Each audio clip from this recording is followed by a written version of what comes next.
everyone, welcome back to Drawn by Annie channel. This is me, Annie, and I will be drawing for you today. Grab your tea, coffee and snacks and let's dive into today's video. So today's video is the final part of my style study from retro anime art styles, and the character that I am drawing today is InuYasha, as same as my previous videos. Today I'm working on my own version of the character, aka how I would draw the same character in my own style. Today, my companion for drawing is my cup of green tea. What about you? What is your drink for today?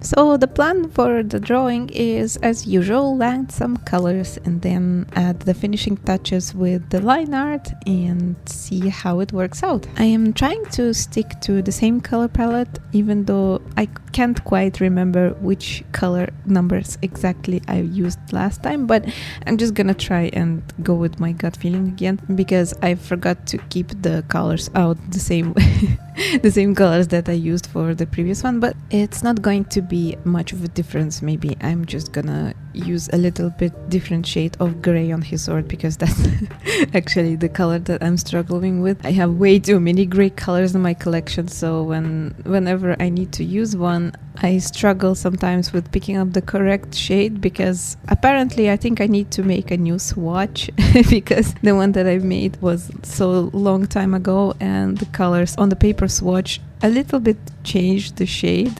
So yeah, I'm trying to pick colors kinda blindly because the caps won't always match the actual color of the marker. For those of you who are using alcohol-based markers, it's probably pretty common, especially the ones that are using cheaper brands for the markers, as I do, because yeah, they are very expensive, especially the professional ones. But maybe in my nearest future I may consider making new swatch just for me, for easier use of the tools that I have. By the way, if you want me to make a swatch video for you, let me know in the comments, because I'm not sure if that's any interest for you but I'm sure I would certainly enjoy doing such a video, so yeah. Anyway, for the background, I'm gonna use the acrylic paint pens the same way as I did with the first one, because I don't want the background to mix up with the character. It's a little experiment of mine, because I know that these two mediums are not intermixable, or like they're not mixing with each other, if that makes sense, because acrylic markers are not transparent. So if you're putting a layer of a marker that is acrylic based, you cannot put anything on top other than that, or something that is also non-transparent, which is usually either brush liners, markers, or another type of paint. So I'm going with the background around the character really carefully, and this is going to be kind of a place where the alcohol-based marker will not go through, because for this project I'm using a sketchbook that has very thin paper, so alcohol-based marker tend to bleed a lot, if especially you're not careful with that, and if you're using like the whole coloring potential of this medium, because especially if you have new markers, they have a lot of alcohol ink inside them and they give away all this marker juice that it's inside them. And with thin paper such as I'm using right now, it tends to have a very small potential of sucking the pigment in. That's what causes the bleeding effect. So you're putting your marker on one spot and the ink goes like a few millimeters away from the place that you actually want your color to be. So if you want to use markers like this, which is alcohol-based markers, I suggest you use something thicker, so the paper that is a bit thicker and has more thickness. What I mean to say is, if you have a thicker paper, your markers will probably stay in exact spot that you are landing them at, and they are also not going to bleed through the page on the next page of your sketchbook. Also, you have more opportunities to give more layers to your artwork, so you will have more vibrant results and like color, so you can mix and match more colors, and the variety of the colors can also be larger because of the layering again. Yeah, I hope that makes sense. I'm sorry, sometimes I'm just struggling to explain things, but I'm trying to do my best, okay? Bear with me. So after I'm done with the background more or less, I am starting to work on the colors on the character himself, and I'm landing some grays to firstly mark where his sword is gonna be, then also mark some places where the shades are going to be on the character, like not only on the gray stuff, but also like just shaded stuff. So basically what I've learned watching other artists' videos, especially digital artists, oftentimes they are making a grayscale artwork first, and then they are using their digital magic and they're putting the colored layers on top of them, and then using the different settings to put them like an overlay or a multiply and something like that. There is not really a point for me to do the whole painting in grayscale, but I can still do it partially, because where the shadows are landing, there is going to be a more muted color anyway, so the gray color is actually going to help me achieve that muted shade, because even though I have a large collection of the shades in my marker collection, they are all quite saturated, so layering here is actually helping me to make the artwork less saturated and more realistic, if that's what I'm allowed to say on this specific thing, because it's an anime character. But still, even though I'm drawing something that is not realistic, I can still use techniques that are meant to draw something realistic. Techniques that are coming from academical drawing, if that makes sense, even though I didn't go to any art school, but I mean, who is there to stop me from using them?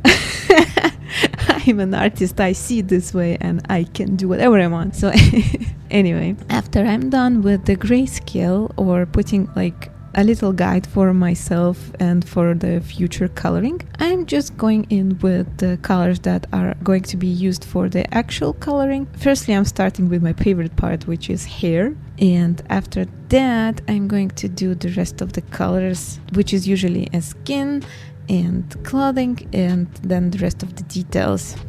I myself am a big fan of the very rough shading, and I oftentimes make my artwork look very cartoonish and comic stylish, because oftentimes I'm using shapes for my shadows and I rarely use any soft shades anywhere other than face, and I don't have any reason why I don't because I just like how the rough shading looks, and I don't like to put too much details to my artwork. Like most of the time I'm just sticking to the most simple rendering as I can, although sometimes I'm falling into this, I don't know what, a flow state or an ADHD mind, whatever you can call it, but I just stick to one drawing for so long and I give it all the possible details that I can and all the rendering, all the shading and all the colors and all the highlights and everything. It just eats up a lot of my free time. Sometimes I'm just getting over fixated on one specific drawing, so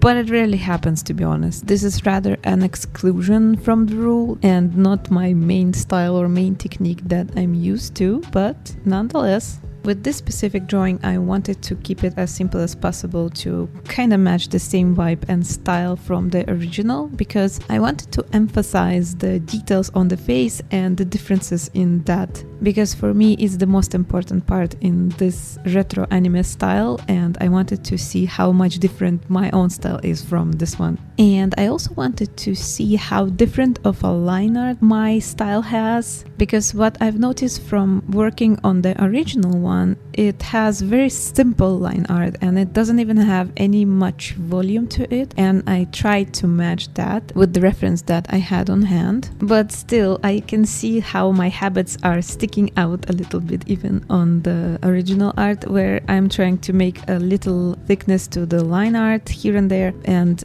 you can see how the line work is different from the original reference and my style. I tend to use more fluffier lines, especially when I'm drawing hair. Like the tips of the hair, they are more thinner and they're fluffier, and I also tend to have like open places where the lines are not connected to each other, which also gives another layer of fluffiness or lightness to the hair. And in the original one you can see it's a pretty rough shape, it's like very spiky, all the lines are connected to each other, so it doesn't give away such fluffy look for the hair. It's more on a stiffer side, but still you can see it's a hair because of the shading and everything. But what I tend to do is to give the fluffiness to the hair by giving it more lighter line art as well. But I still like to stick to the shape of the hair first and foremost, especially during the sketching phase. And when I'm doing my line art, either before or after coloring, I give it a little bit of a messier look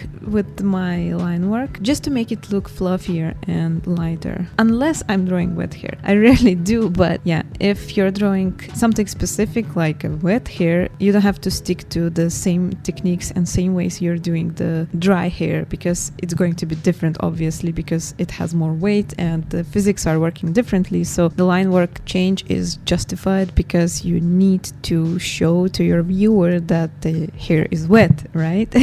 So yeah, when I'm drawing stuff, I try to keep this type of details in mind, because techniques of showing things can also be different because of how it looks like, depending on how the physics would change for specific cases and specific states and specific materials. So everything you're drawing and any technique that you're using, you have to be very aware of what you're doing and see which technique would fit best for a specific case. So you kind of need to be very intentional in what you're trying to show and what you're trying to not show.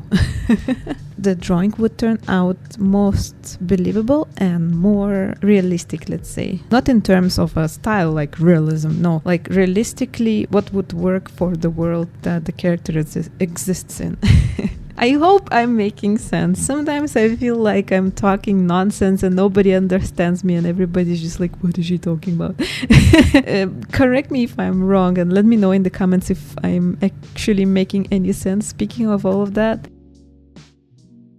I've been enjoying this drawing so far and I like how it turns out to be. I rarely draw characters with the backgrounds, so it was certainly an interesting experience for me, and I must do this more often because I really lack character inside a background experience. Most of my characters and drawings are a character in a vacuum or something with an abstract background, so yeah, I need to try and fix that.